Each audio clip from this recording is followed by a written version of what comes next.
What would you do if the sky suddenly stopped belonging to you? That question has sat in my head for years now, buried under paperwork, non-disclosure agreements, and the kind of fear that settles into your bones permanently. I've rewritten this account dozens of times, deleting names, removing dates, stripping away every identifying detail I possibly could. Even now, I'm risking more than I should by putting this into words. But people deserve to know that sometimes the things hidden above us are far worse than anything happening on the ground. This happened during my final flight test. At the time, flying was my entire life. Every paycheck I earned disappeared into fuel costs, simulator rentals, and instructor hours. I lived in a tiny apartment with stained carpets and a broken air conditioner because every spare dollar went toward finishing my certifications. I ate cheap instant noodles more often than real meals. None of it mattered because I had one goal: become a commercial pilot. The final check ride was supposed to be the finish line, one last evaluation flight, a few maneuvers, a navigation test, emergency procedures. Then I'd finally be done. The morning started perfectly. Clear skies, cold air, visibility for miles. I remember arriving before sunrise, unlocking the gate while the world was still dark and quiet. The airfield lights glowed orange against the black pavement, and the hangars looked like sleeping giants lined up beside the runway. My instructor was already there. He stood beside the aircraft, sipping burnt coffee from a paper cup, clipboard tucked under one arm. He had that same permanently tired expression he always wore, like sleep had abandoned him sometime in the late 90s. "You nervous?" he asked. "Terrified. Good, means you'll pay attention." That was how he taught.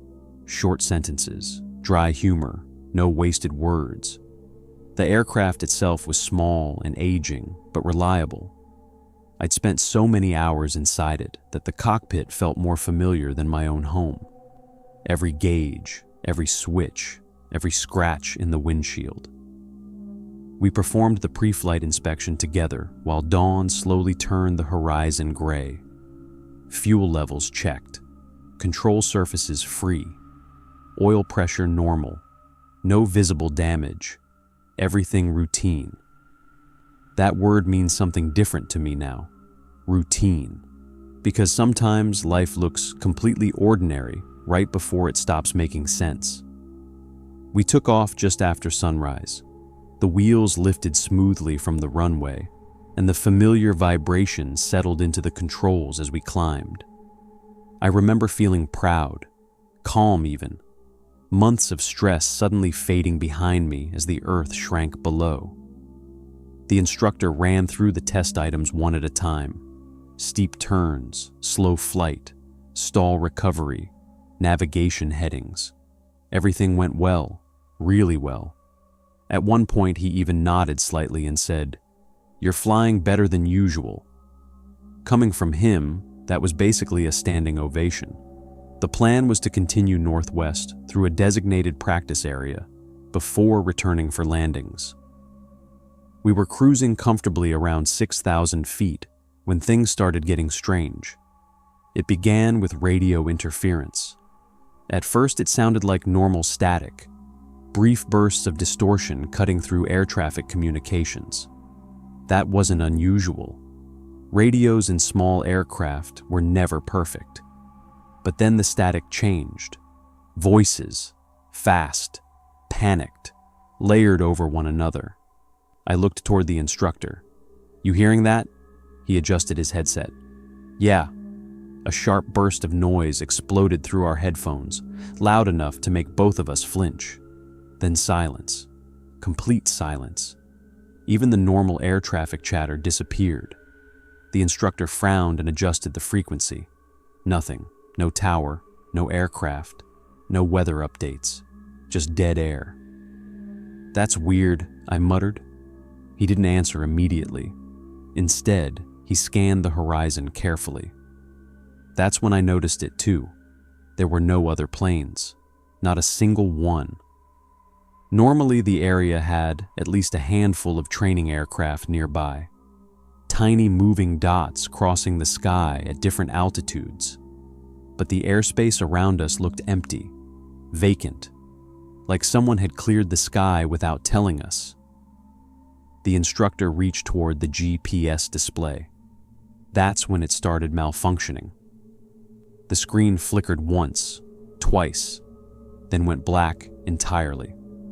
A warning light illuminated beside it. "Okay," he said quietly. I remember the exact tone in his voice because it was the first time I'd ever heard genuine concern from him. Not annoyance, not frustration, concern. The compass began drifting next, slowly rotating even though we were flying straight and level. My stomach tightened. What's happening? No idea. Then we saw the first aircraft. It appeared from beneath a cloud layer so suddenly that my brain couldn't process what I was looking at. Dark gray, angular, fast, unbelievably fast. It crossed beneath us from left to right in seconds. No visible markings, no commercial paint, no lights, nothing. Just a sleek black shape ripping through the air with terrifying speed. "What the hell was that?" The instructor leaned forward in his seat, eyes narrowed. "I don't know." Another one appeared moments later, then another. 3 aircraft now, moving in precise formation, silent. I know jets are loud. I've heard military aircraft before, but these things barely made noise at all. Just a distant low-frequency rumble that vibrated through the cockpit more than it reached our ears. The lead aircraft suddenly changed direction at an impossible angle. No gradual banking turn, no smooth transition. It simply pivoted, like something in a simulation ignoring the laws of physics. The instructor actually swore under his breath. That scared me more than the aircraft themselves, because he never swore. Then the radio exploded again. "Civilian aircraft immediately alter course." Static drowned out the rest. "Repeat transmission," my instructor responded instantly. No answer. Then a different voice came through. Sharp, authoritative, not civilian. "Unidentified training aircraft, you are entering restricted operational airspace. Turn heading 180 immediately. Do not deviate." The instructor looked at me. I looked back at him. Neither of us understood what was happening. There was no restricted airspace in that region. We'd checked before departure. Flight planning would have flagged it instantly. "You seeing anything on charts?" he asked. "No." He grabbed the physical map from beside his seat, scanning quickly. Nothing. Then I saw the lights. At first I thought it was sunlight reflecting off clouds, but the light moved. Bright white spheres hanging motionless in the distance. 3 of them, perfectly still. The dark aircraft circled them like wolves around prey. I felt cold instantly. Not nervous cold, wrong cold. Like every instinct in my body suddenly screaming that we should not be there. The instructor keyed the microphone again. "This is civilian training aircraft requesting clarification on restricted zone designation." Silence. Then, "Leave the area now." Not shouted, not angry, calm, which somehow made it worse. The instructor banked the aircraft south immediately. That should have been the end of it. We should have turned around and flown home. Instead, one of the black aircraft accelerated toward us. I don't mean it approached us quickly. I mean it moved in a way my brain still struggles to process. One moment it was miles away. The next, it was directly beside us, close enough to see details.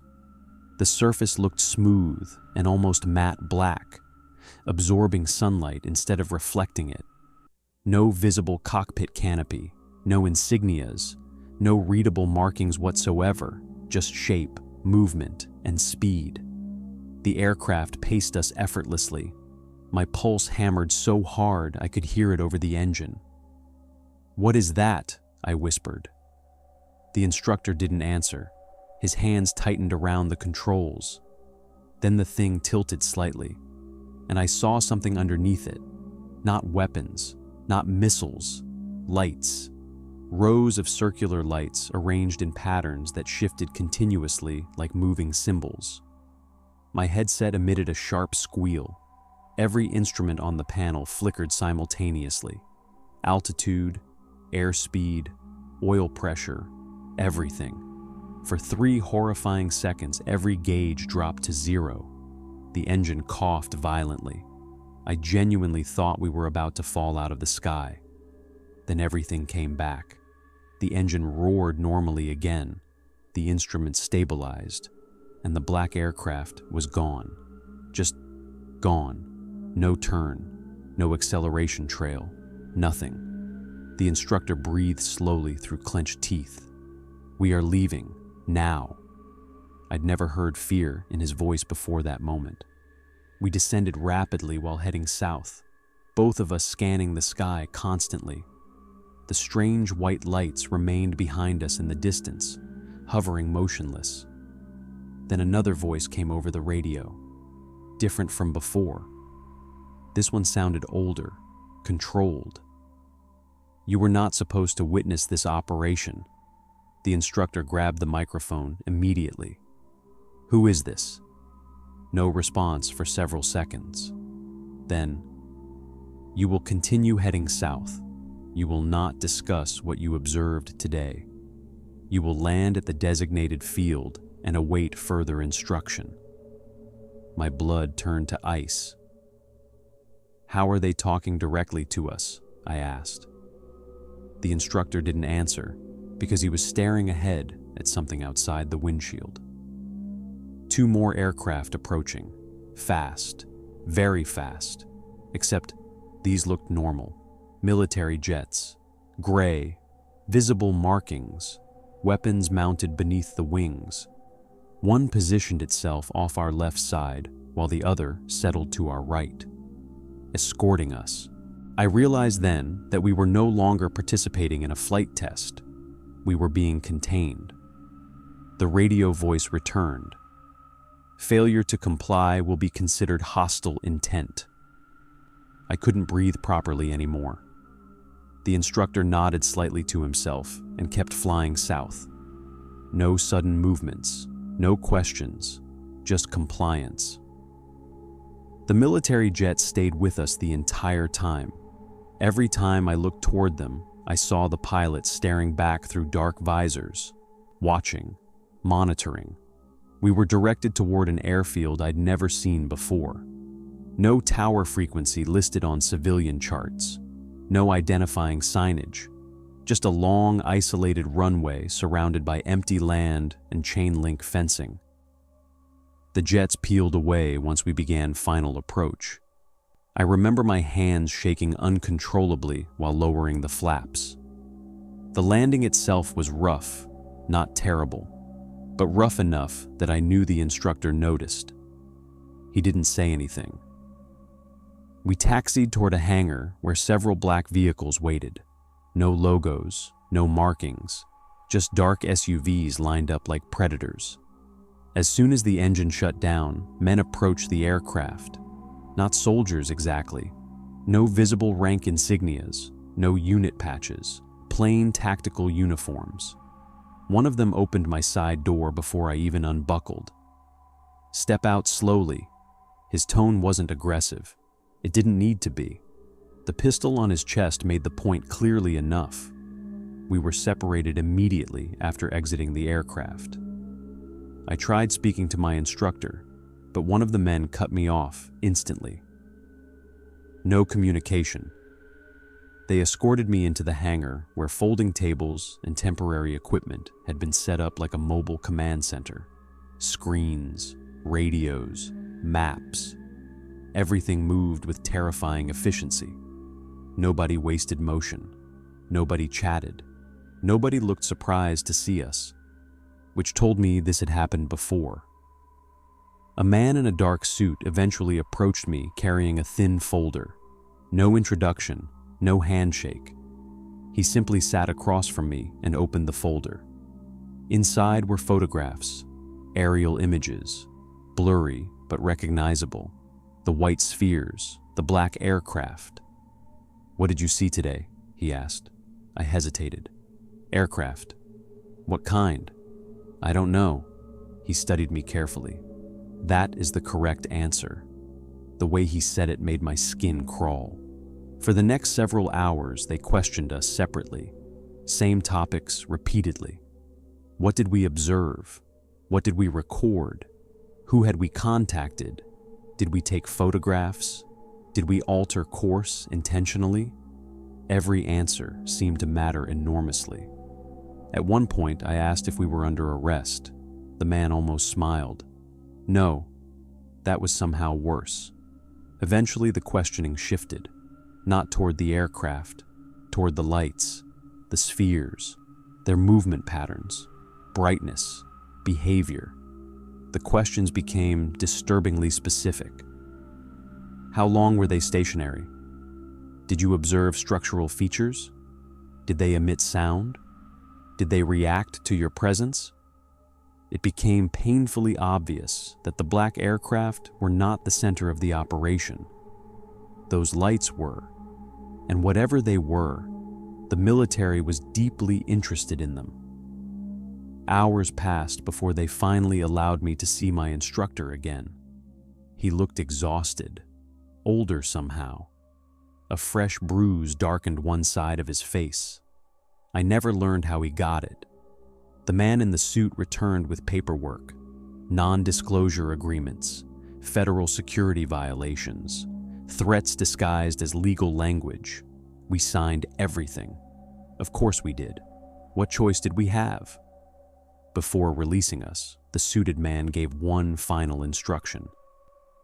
You experienced navigational interference during a classified military exercise. That is the only authorized account of today's events. Then he leaned closer. If anyone contacts you regarding alternative interpretations, you report it immediately. Alternative interpretations, such a careful phrase. As if even they didn't fully understand what we'd seen. We were finally allowed to leave after sunset. No phones returned until departure. No explanation. No apology. Just silence. The drive home felt unreal. Neither of us spoke for nearly an hour. Finally, I asked the question sitting like poison in my chest. What were those things? The instructor stared through the windshield for a long time before answering. I spent 20 years around military aviation, he said quietly. I've seen classified aircraft before. He swallowed hard. That wasn't what scared me. I waited. The lights scared me. That was the last conversation we ever had about it. 2 weeks later, he retired unexpectedly. No announcement, no farewell gathering. Gone. I tried contacting him once after that. The number was disconnected. His apartment had been emptied. No forwarding address. Nothing. As for me, I passed the check ride. Technically, the paperwork arrived without ceremony 3 weeks later. No mention of interruptions during the flight. No indication anything unusual had occurred. But I couldn't fly the same afterward. Every time I climbed above the clouds, I remembered those objects hanging motionless in the sky. Every strange radio crackle made my chest tighten. Every distant aircraft silhouette sent adrenaline flooding through me. I still became a pilot for a while. But eventually the fear outweighed the dream. People think fear is loud, screaming panic, shaking hands. Real fear is quieter than that. Real fear changes your relationship with ordinary things. The sky stopped feeling open after that day. It started feeling occupied. Years later, I still search for explanations. Experimental aircraft, electronic warfare testing, advanced drone systems. I've considered every rational possibility imaginable. None of them explain the movement, none explain the lights, and none explain what happened 6 months later. I was alone at home when the knock came. 3 knocks, slow, measured. It was nearly midnight. I opened the door, expecting a delivery mistake or neighbor issue. Instead, a man stood there wearing plain dark clothing. No badge visible, no expression. "You need to stop asking questions," he said. My stomach dropped instantly. I'd told nobody outside immediate family about the incident, but privately, online, anonymously, I had searched. Forums, aviation reports, military sightings, anything remotely similar. "I don't know what you mean," I lied. "Yes, you do." His eyes drifted past me into the apartment. "You signed agreements." I felt sick. "How did you find me?" He ignored the question. Then he said something that still keeps me awake at night. "The operation that day was not entirely military." I stared at him silently. He continued, "There are things operating in restricted airspace that your civilian systems are not designed to understand. Not designed to understand." Such strange wording. "What were the lights?" I asked quietly. For the first time, the man hesitated, and I saw it. Fear. Tiny. Brief, but real. Then he recovered instantly. "You were lucky." That was all he said before leaving. No threats, no violence, just that single sentence. "You were lucky." I watched him disappear into the darkness outside my building, and something inside me changed permanently. Because until then, part of me still believed there had to be a normal explanation. A secret aircraft project, a weapons test, something human. But that man? He looked at me the way disaster survivors look at each other, like someone who had seen something they wished they hadn't. Over the years, strange details continued surfacing. Pilots disappearing from forums after sharing stories. Flight recordings removed. Military notices issued retroactively after unexplained sightings. I started noticing patterns. Training aircraft redirected unexpectedly. Temporary airspace restrictions appearing without explanation. Weather radar anomalies. Most people never pay attention to those things. Pilots do, especially pilots who've seen what I saw. The strangest part is that nobody ever directly denied the existence of the operation, not once. Whenever questions surfaced publicly, officials simply redirected attention elsewhere. Weather balloons, sensor errors, optical illusions. Always explanations designed to end conversations rather than answer them. But I know what I witnessed. I know how those aircraft moved. And I know the expression on my instructor's face when he saw the lights. That expression wasn't confusion, it was recognition. As though somewhere deep down, he already knew something existed beyond the edge of official explanations. I often wonder what would have happened if we'd flown another mile north, or arrived 5 minutes earlier. Would they have forced us down harder? Would we have disappeared entirely? That thought haunts me more than anything else. Because despite everything, despite the escorts, the interrogations, the threats, we survived. Others might not have. Sometimes late at night, I replay the encounter frame by frame in my head. The dead radios, the black aircraft, the impossible maneuvering, the lights, always the lights. Perfectly still against the morning sky, watching. There's one detail I've never told anyone before now. Not because I forgot, because I've been too afraid. When the nearest sphere turned toward us, and I swear to God it turned despite having no visible structure to rotate, I briefly saw something inside it. Not machinery, not a cockpit, a shape, tall, motionless, humanoid, standing within the light. I only saw it for a second before the sphere brightened again. Maybe stress distorted my memory. Maybe fear filled in details that weren't really there. I hope that's true. I genuinely hope my brain invented it, because the alternative means something was inside those things, something intelligent, something being hunted, monitored, or studied by whatever operation we accidentally crossed through. And if that's true, then humanity is sharing the sky with something we officially pretend doesn't exist. I know how insane that sounds. That's why I stayed silent for so long. But silence starts eating you alive after enough years. Every time another unexplained aerial story appears online, I wonder if someone else stumbled into the same nightmare. Every time military officials laugh off sightings publicly, I remember the bruise on my instructor's face and the fear in that suited man's eyes. People assume secrecy exists because governments want power. Sometimes secrecy exists because the truth terrifies everyone involved. I still dream about flying occasionally. In the dreams, the sky is always empty at first, peaceful, blue. Then the radios die, the instruments flicker, and those lights appear far ahead, waiting silently above the clouds. No matter what direction I turn, they're always there, watching. The worst part is this. A few months ago, I received an envelope with no return address.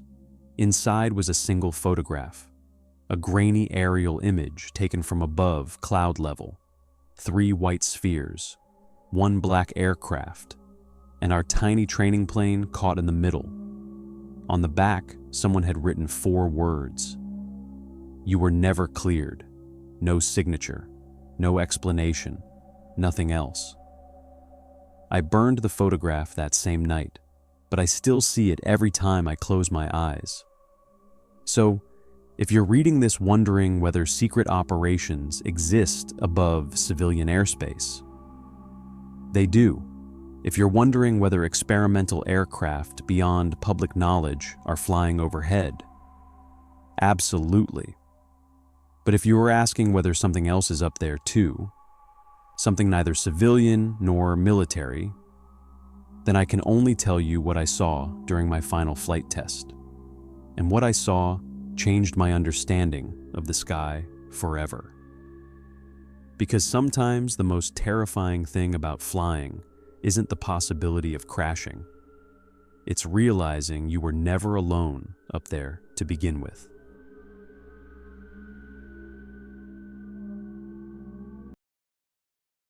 If you enjoyed tonight's story, make sure to like the video, subscribe to the channel, and turn on notifications so you never miss a new upload. And if you have a creepy story of your own that you'd like featured on talesthyme, send it to talesthyme@gmail.com. Your story could be next.